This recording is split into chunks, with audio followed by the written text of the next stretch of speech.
Bom, Fiquei impressionado, né? não precisava. Mas você foi bem mais breve. Muito bom. Bom, boa noite a todos e a todas. Queria primeiro agradecer ao André, a Luciana, pelos esforços aí, pelo convite. Eu fiquei muito feliz. Eu gosto muito de falar sobre esse tema, né? Porque me acompanhei nas redes sociais. Acho um tema fundamental, fascinante, desde que eu aprendi sobre ele, inclusive por meio do Paulo Gala, né? Eu acho que foi aí um dos pioneiros na divulgação desse instrumental, né, dessa abordagem da complexidade econômica no Brasil. E desde que eu comecei, eu não consegui mais parar de pensar. Na verdade, que eu entrei no mestrado já com isso em mente, né, querendo estudar um pouco mais isso, acabei fazendo uma dissertação, que eu vou falar um pouquinho sobre ela também aí na apresentação. Então, o que eu proponho para vocês é uma agenda mais ou menos assim. Primeiro, eu esmiuço um pouco como que a gente está na complexidade. Em seguida, eu digo o que a gente fez, que aí eu passo um pouco para a análise mesmo da dissertação, dos resultados da dissertação. Se vocês tiverem alguma questão metodológica, né, que eventualmente pode surgir, a gente pode conversar depois também, sem problemas. E por último, como que poderíamos fazer? O que o Brasil poderia fazer, então, para desenvolver sua complexidade? Algumas ideias gerais, algumas reflexões. Não existe uma resposta clara, isso é muito complexo mesmo. Mas a gente pode ter algumas ideias do que fazer com base nas evidências mais recentes sobre o assunto. Então, portanto, como estamos? Né? Qual que é o estado da complexidade brasileira?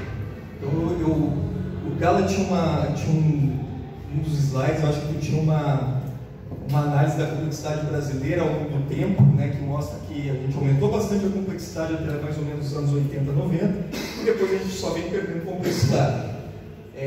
Eu vou esmiuçar um pouco qual que é a situação mais recente do Brasil. Né? Então, esse gráfico aqui, que eu acho bem interessante, ele no eixo X, ele coloca todos os produtos do mundo, classificados conforme lá o Sistema Harmonizado do Comércio Internacional de 4 dígitos. São 1.232 produtos. E no eixo Y eu tenho o VCR, que eu acho que o Galo não chegou a falar, mas é uma medida de competitividade internacional. Então, por exemplo, se 20% da minha pauta exportadora é de soja, mas a soja só tem uma participação de 1% nas exportações mundiais, então meu VCR é 20 sobre 1, é 20. Então isso quer dizer o quê? Que se ele for maior do que 1, a literatura da abordagem diz isso, se for maior do que 1, então eu exporto mais do que seria esperado desse produto, tendo em conta a participação dele na pauta exportadora mundial. É uma absurda vantagem comparativa. Exatamente. E do Brasil, em soja, eu acho que a gente vai ver em algum momento, realmente é muito alto no VCR. O Brasil é muito competitivo em soja. Então, o que a gente tem aqui é muito interessante. Da esquerda para a direita, a gente tem a posição do ranking, né? O mais complexo aqui, o primeiro, e 1232 aqui. A gente já nota já de cara que as nossas competitividades maiores estão, vamos dizer assim, da metade de baixo da complexidade. Né? A gente tem alguns perdidos aqui, uns guerreiros, mas a maior parte mesmo está na parte pior colocada no ranking da complexidade. Né?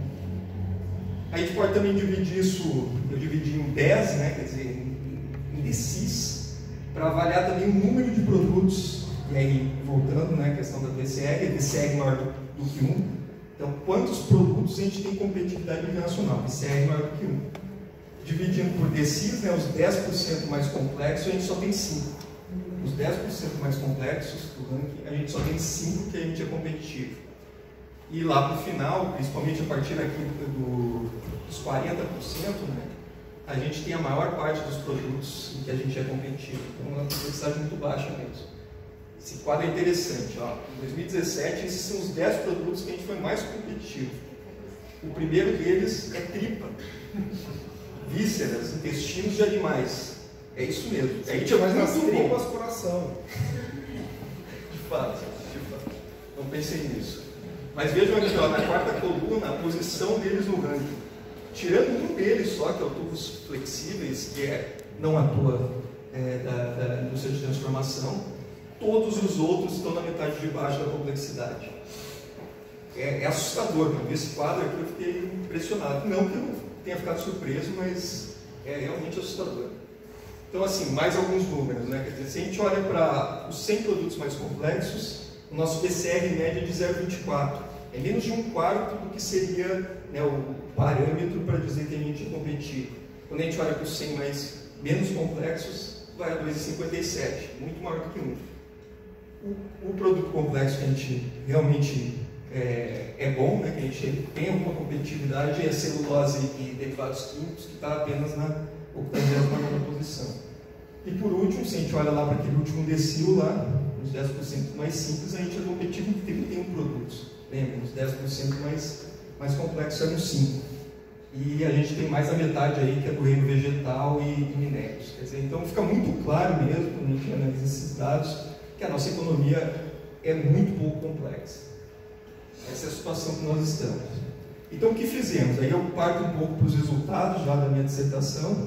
Como eu disse, vocês podem perguntar questões metodológicas, que eu acho que pode ser útil para vocês também depois. A minha dissertação ela tentou responder a seguinte pergunta: em que medida as implementações das políticas industriais recentes, eu estou falando de 2004 a 2014, são 3 políticas industriais, medidas por meio de desembolsos aprovados do BNDES, estiveram voltadas para atividades econômicas que contribuiriam para tornar a economia brasileira mais complexa. Por que o BNDES? Olha, tem vários motivos, né? Primeiro, que é uma instituição bastante transparente em termos de dados. O segundo ponto é que eles são bastante relevantes, foram muito relevantes na execução das políticas industriais. Então, é uma proxy importante para a implementação dessas políticas. E por último, porque os desembolsos eles são mensuráveis, né? Então ele casa bem com o próprio dado de complexidade que a gente viu, é muito quantitativo, né? Então ele casa bem com essa abordagem de complexidade econômica. Ele é conversível com os indicadores de complexidade e tudo mais. Então foi bastante útil, e inclusive eu gostaria até de agradecer aqui para o BNDES, porque eles foram atrás, trouxeram exatamente no formato que eu pedi.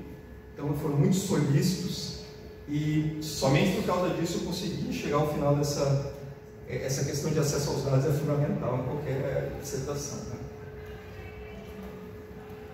Então, no final das contas, em termos de resultado, a hipótese central foi confirmada, que era qual? Basicamente, a premissa é o seguinte: se as atividades econômicas que receberam os impostos do BNDES se desenvolvessem na exata medida dos seus desembolsos, a complexidade econômica do Brasil ela ia se reduzir.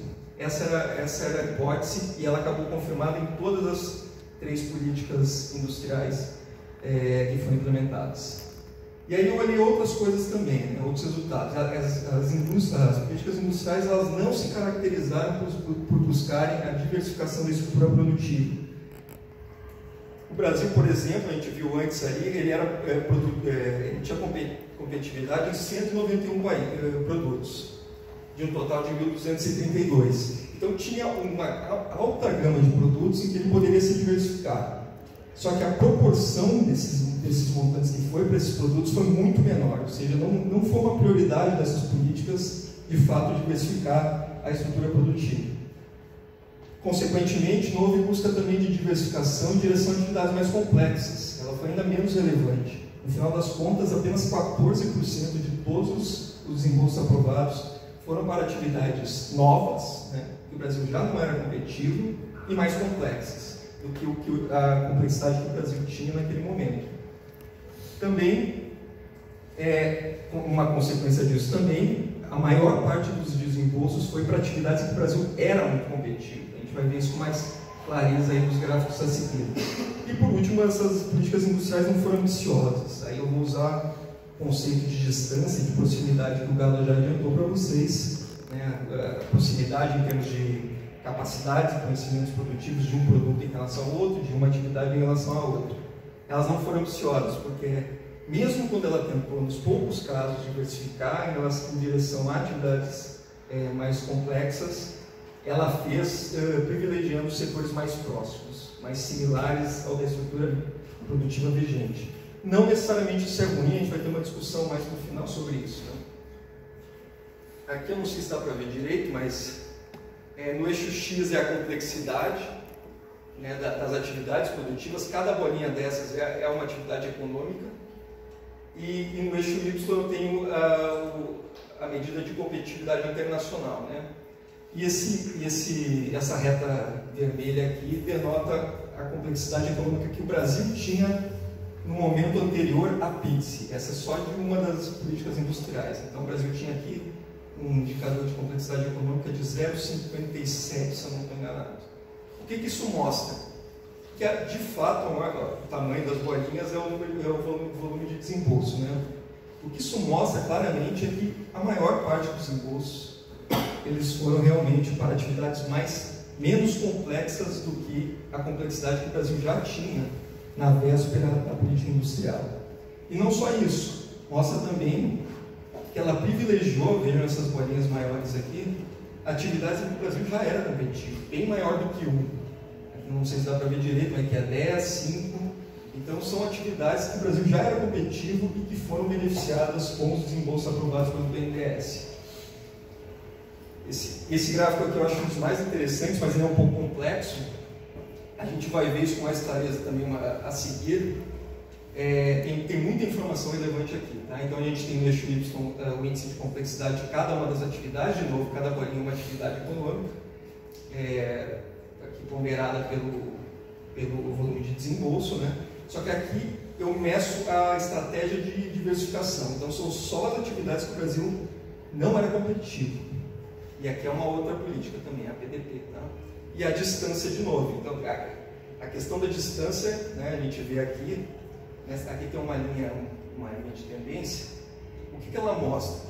Que para o Brasil, isso vai ficar mais claro adiante, as atividades econômicas mais complexas e os produtos mais complexos tendem a estar distantes da estrutura produtiva vigente. Isso é típico de uma economia que não é complexa como a do Brasil. Essa correlação, essa inclinação positiva aqui da reta mostra isso. Tá? Essa é uma informação que tem aqui. A outra, essa linha reta aqui, vermelha, é a complexidade do Brasil no ano anterior à PDP, que agora já tinha caído para 0,5. E a gente vê também que são poucos os montantes que realmente foram para atividades maiores, né, com maior complexidade do que a complexidade que o Brasil já tinha naquela época. Tá? Na PDP, a gente está falando aqui de 16% dos montantes somente.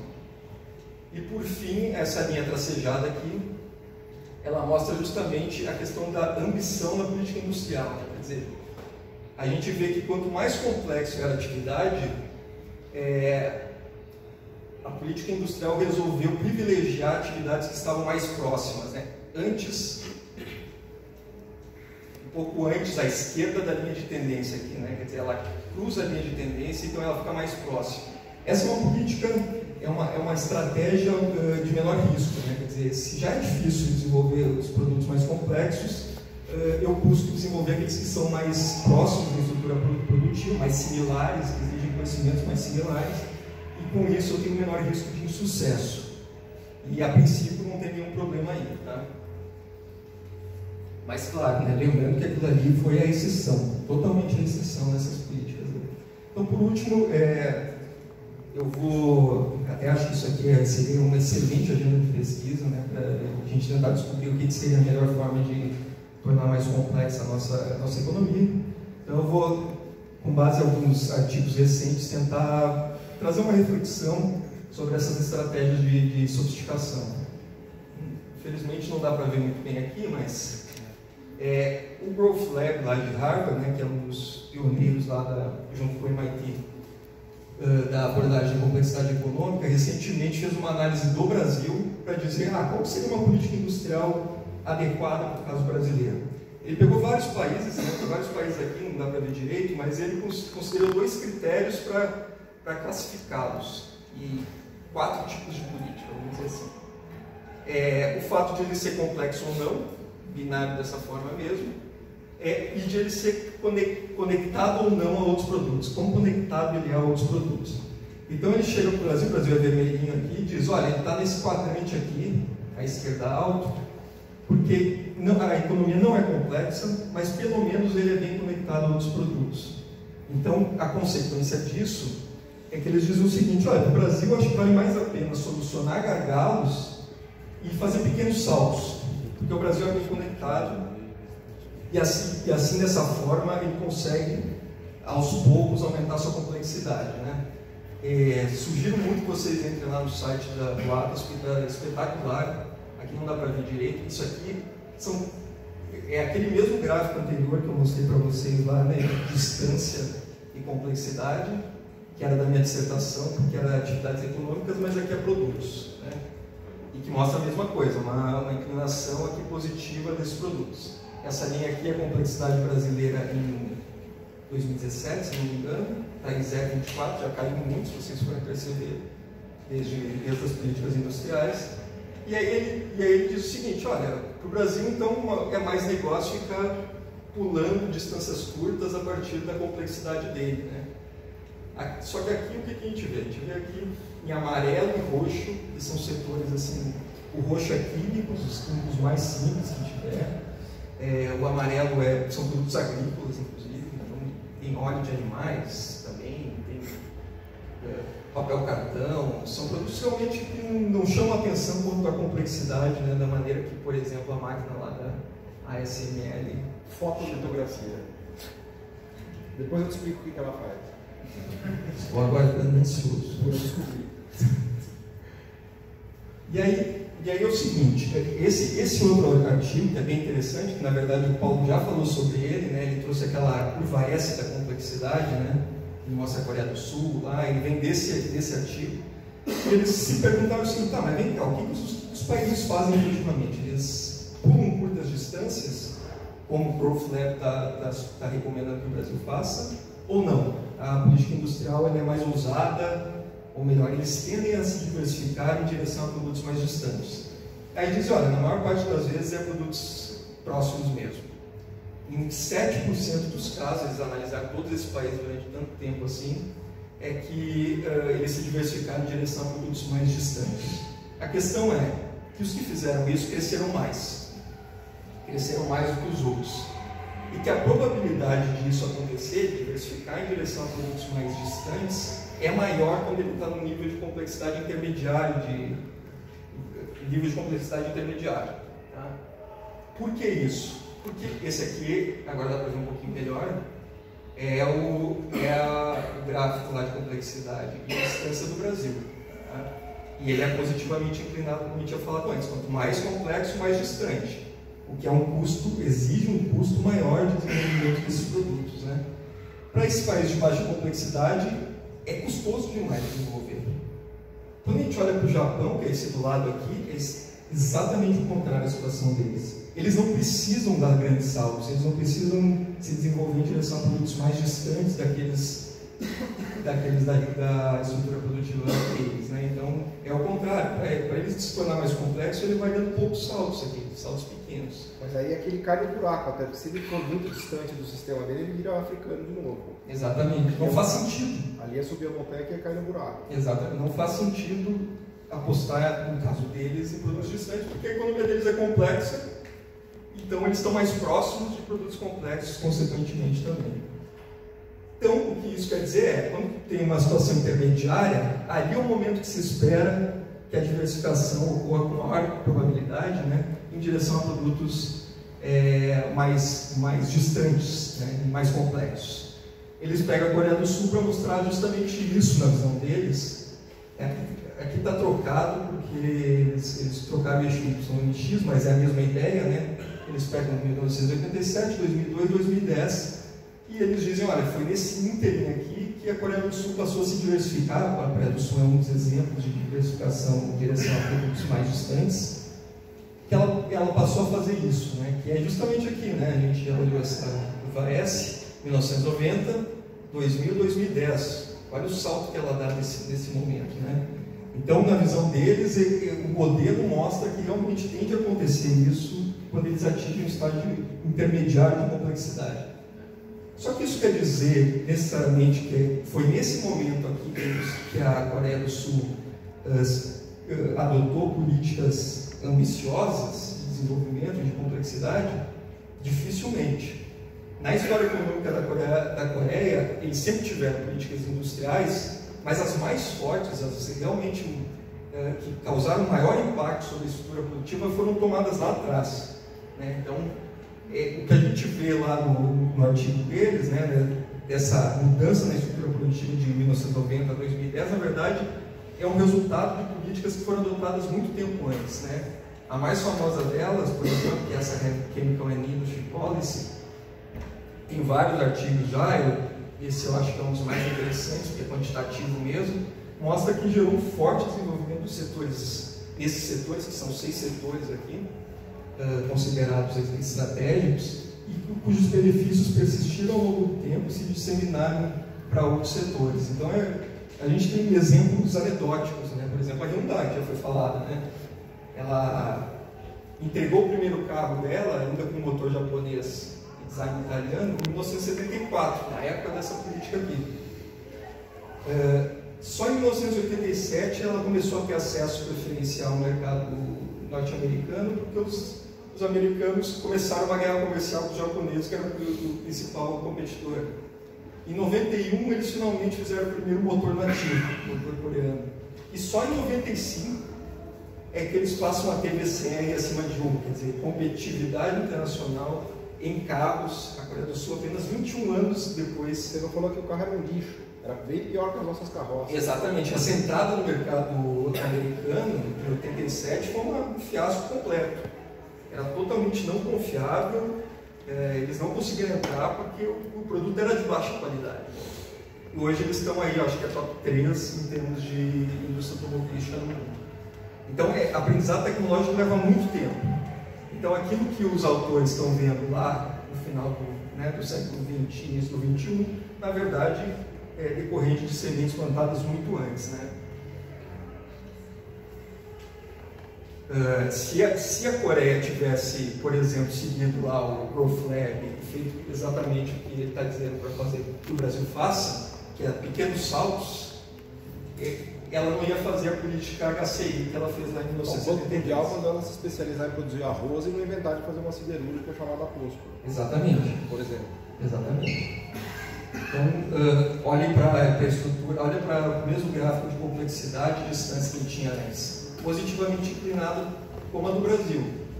Então, a princípio, ela deveria seguir o mesmo recado lá que o Growth Lab estava sugerindo e recomendando para o Brasil.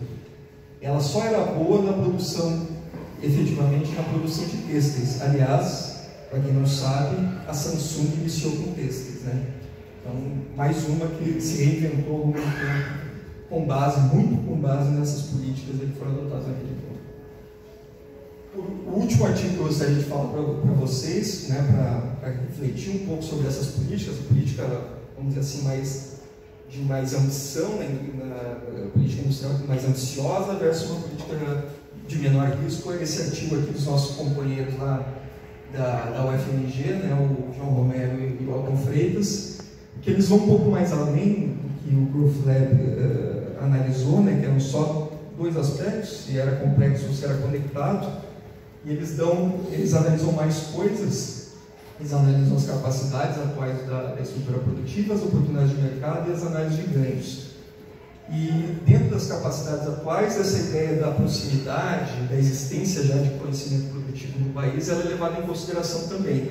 Só que além disso, eles dão, por exemplo, a oportunidade de mercado. O que adianta eu desenvolver um produto que ele é irrelevante no mercado internacional, que não tem escala, né? Então eles levam isso em consideração também e dão um peso. Outra coisa, um índice de desvantagem comparativa, ele VCR, mas ao contrário, né? Será que o Brasil importa mais do que seria esperado de determinado produto? Porque se isso for verdade, tem demanda do Brasil que pode ser inclusive suprida por produção doméstica. É uma substituição de importações clássica, né? Então eles levam isso em consideração também. E por último, eles analisam o próprio índice de complexidade dos produtos e o índice de ganho de oportunidade, que seria um cadeamento produtivo em direção a outros produtos, né? Aquele produto é bem conectado a outros produtos complexos.